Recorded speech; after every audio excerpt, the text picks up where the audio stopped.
I'm back with another video. It's been a little minute. Nonetheless, we back with another video. Let's get into it. Today, I'm gonna be talking about Death Note. One of like the top five. In the top five, your favorite anime. We gonna be revisiting it after all these years, all this time. We going back and we gonna talk about Death Note and see, is it really fire? Before we get started into that, let's talk about my first experience with Death Note and my first impressions of it, and like my philosophy and what I took away from it. Consuming the media as a young kid. Alright, so boom. I was 10, 11, 12. First time I watched Death Note. It was one of the first animes I was getting into. I started out, everybody had that first moment when they watching Death Note. Like, especially if you just started watching anime, bro, you think this shit is like peak fiction. Light Yagami is like the smartest nigga ever.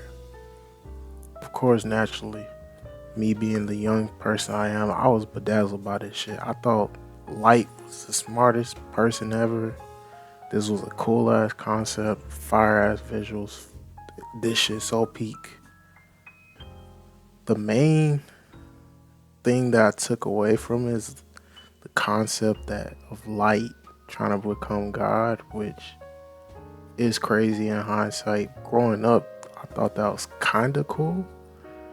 Or essentially, like, I just, as a, elementary school, middle school student, I don't know. Like, bad stuff happening in the world. No one likes that, No one likes to hear a church got blown up or some shit, No one likes none of that shit. In theory, when I learned the premise of Death Note and what Light was trying to do with the Death Note, I thought that was cool as fuck. I was like, bro, yeah, that would be fire. Like, what if you could just stop all the bad guys from doing bad guy shit? Which, in theory, is like amazing. Practically speaking, though, that's low key some high key some lunatic shit. I used to think Light was cool. I thought he was goated. I thought he was smart, devising all these plans, duping L over and over, duping the entire police, whatever it was. He was somehow managed to slip out everything and fool everyone.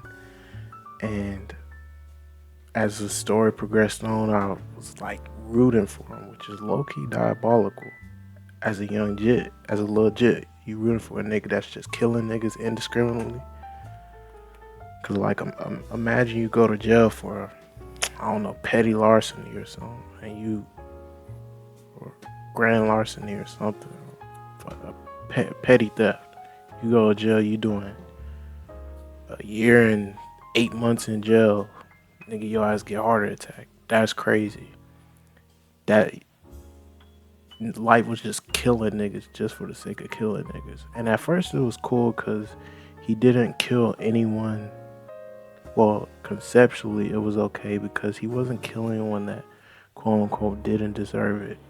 He was killing people that had already been convicted, things of that nature. But as the story progressed, he was just killing people that was trying to catch him, killing people that didn't deserve it, people that were innocent, people that hadn't committed any crimes. Inherently, the whole premise of what he's doing is hypocritical just that fast. He's just killing to keep himself from being caught because he's doing the work of a god, or he's becoming God, which is narcissistic as hell, like, and a terrible idea. You're a human for a reason. As the story progressed on, spoiler alert, Light and L duel. Eventually, Light catches that nigga L slipping, which, shout out L, bro.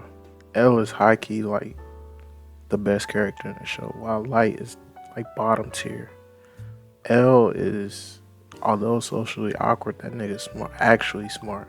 Like Light, L is what people think Light is, bro. L is actually smart. That nigga Light just had hella cheat codes. Nigga was just pulling shit straight out the ass. Boom, bada boom. L is dead. As a kid, though, I thought that was like good. Like I was rooting for Light. I was like, yeah, we just got this nigga. Finally, after all these episodes, L is gone. Now Light will continue his goal uninhibited or uninterrupted. But we get near, and that's when objectively the show started falling off. Like he loses. He get caught lacking, bro. He get after all these years of manipulation, lying, murdering, conniving, power tripping, he finally catches up to him.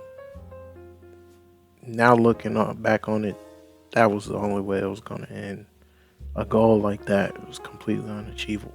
As a kid, young Jit me, I thought that shit was terrible. Like when Light got clapped, man, when they sprayed that ketchup on him, I was sad, man. Watching him walk and flail around after what was it, Matsuda or Yatsuda, bro? It's been a minute.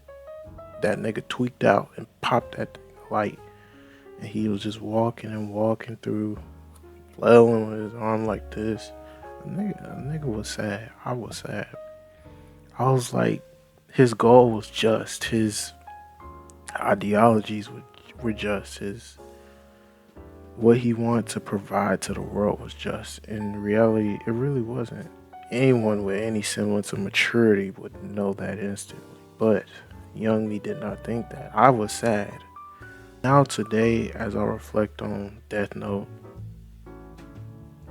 now Light was always a lunatic. From the first episode, he's a crazy person. You don't get to play God, period. You're not smarter than every single person. For two, you're not smarter than L. L is like actually a genius. Light is just a fraud, bro. Light is like a third of what L is. If L knew what he knew from the beginning, bro, that basically L was fighting with like his feet tied together and one arm behind his back, while Light has like a chainsaw, and still he managed to put up a good fight, and eventually what led to Light being caught. In conclusion, Light is not that smart.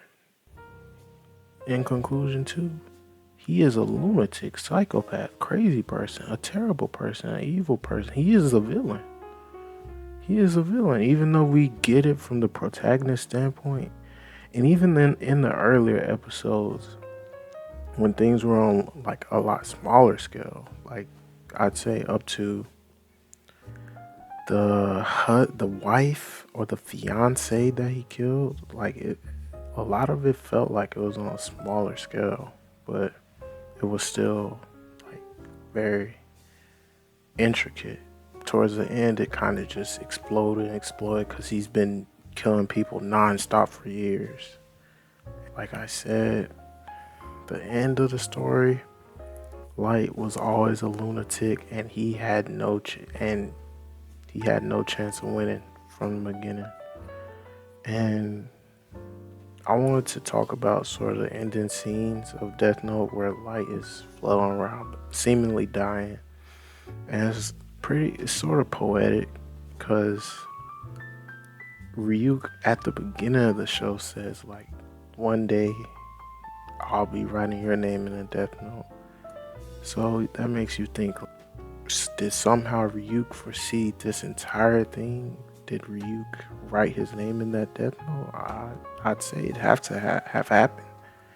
And with all the stipulations you can put on the Death Note, how much did Ryuk write? Towards the ending scene, Light's flailing away. And in hindsight, looking back at this now as an adult, I'm like, it's a good thing he's about to die. Like, he's a terrible person. You sort of also feel a little bit bad, which is kind of contradictory. Like, in your head, Since you're seeing this from the protagonist, from the villain standpoint, the protagonist is the villain from the beginning to the end. You sort of have no choice but to latch on Light's goals, what he's doing, what he's working towards, no matter how idiotic and fruitless they end up being. You almost sort of, for me, I sort of almost felt sad for him for dying. He still like tried his best to, in his head, in his deluded head, provide justice to the world, try to heal the world, try to provide a service to the world, even though completely misguided and as bad as he may be, considering that the concept of being able to just execute people because they've committed a crime, when at the end of the day, Light doesn't know any of these prisoners, any of the people he's killing. He doesn't hear any stories. He's only the executioner. There's no room for him to be the judge or the juror. And that's sort of the problem. I guess it's sort of fear-based, you know. You kill enough bad people, people will stop doing bad, which is the premise. The crime rates did go down. And in a sense, it did work. Still, each person matters. Every person he killed had a story. Whether they were innocent, whether they were guilty, or not guilty, whatever you may call it. It's still a pretty lunatic standpoint to do that. I'm not gonna lie. The second half of Death Note, it really drags the show down. It is not. Death Note goes from like a S tier show to like a high C to low B tier towards the end. Towards like the 3/4 in, they kind of sew it together as the final stretch of the show goes on. But that third quarter, oh man, it really fell off.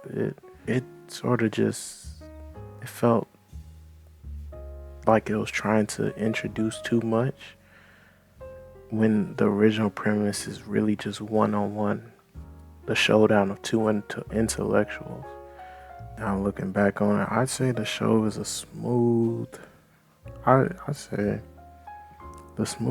it's a smooth 80 out of 100. I'd recommend it. Go watch it. If you like it, if you enjoy it, if you think it's amazing, I completely understand. As many times as I have watched the show, I have been bedazzled many times by the show. It's pretty good. The score is amazing. The animation is amazing. It's just the writing sort of moves like molasses at points, and it sort of feels like it's just dragging on. I say go watch it. It's still pretty good. That's the video. I'll see y'all next time. Y'all be safe. Pay attention. Lock in. Do whatever you need to do. I'm gonna holla at y'all. Y'all be easy.